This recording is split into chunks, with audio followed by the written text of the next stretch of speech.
प्रणाम ओडिशावासी मु पुणी आसी मोर एक कविता मो कवितार शीर्षक होउछि सत्य कण मो गाँ समृद्धि प्रगतिर पथ।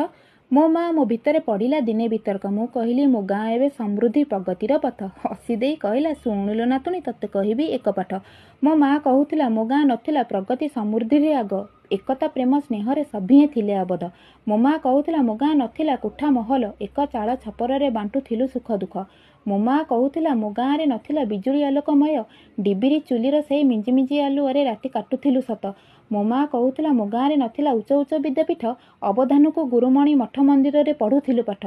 मो माँ कहूला मो गाँ रे नथिला मोबाइल टीवी जंत्र डाक बालार स्वर पिलाए खेलती नाना प्रकार खेल। मो माँ कहूला मो गाँ रे थिला नदी तुठ पोखरी घाट सेतिपाई तो झील बहु उठुथिले झट। मो माँ कहूला मो गाँ रे उइले सरगे सूर्य शशि रज पुनेई पाळंती झील बहु होई एकाठी। मो माँ कहूला मो गाँ रे से चाष भाईर गीत हल जीवार सब